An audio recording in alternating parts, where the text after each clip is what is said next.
Welcome to Nasir Soft. In this video, we will talk about the intuition behind the hypothesis testing. Okay, so after watching this video, you will able to learn the basic concept of hypothesis testing, and I will explain it with an example. So let's start. So what is hypothesis testing? In hypothesis testing, we assume from a null hypothesis. Okay, what it means we will see it later. So we will set a null hypothesis, then we'll take a sample, we apply different tests on the sample, and then we will make a decision as the null hypothesis we reject it, or we will go for the alternative hypothesis. Okay, so let's understand this with an example. So for example, you have a company owner, and your company is basically make the medicine A. Okay, already made a medicine A to cure the headache. Okay, so now the company working on another medicine product, and now company basically started to create a new medicine, and I name it B, to cure the headache. The company claimed that medicine B is more effective than the medicine A.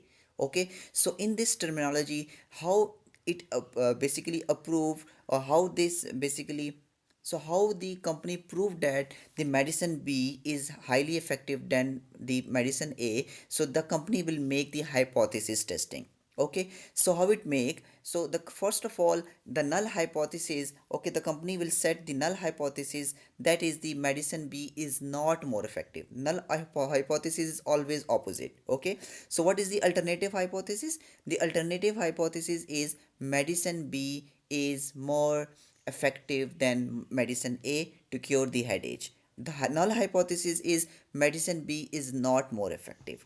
Okay, so then the company will basically take the applied the medicine B on different age group peoples. Okay, this is very important step. Not only a specific sample side, but the sample side that basically that contains all age group of peoples, male, female, and all age group. So basically some peoples have more immune system than as younger has more immune system than the older. So we will take a sample that basically covers all the age group. Then they apply the Z test, the T test, the ANOVA, the chi-square test. That's all about the testing techniques, and then will comes with the decision as they reject. If they reject the null hypothesis with these kind of test, what it mean that it means that they will reject the medicine B is not more effective, this claim, that is the null hypothesis. So obviously the alternative hypothesis will be proved that medicine B is more effective than the medicine A. So this is the hypothesis testing whole process. We will start from a null hypothesis, that is basically the always opposite of the main alternative hypothesis, and we will reject through the different kind of text mathematically that the null hypothesis is rejected, so the company claim will be then more the when comes for the final decision and will be true. So I hope you have understood about the basic concept of hypothesis testing. If you have any question, you can ask your question in video comment section, or a question link is also mentioned in video description. Don't forget to subscribe my channel for more informative videos. Stay blessed. Have a nice day.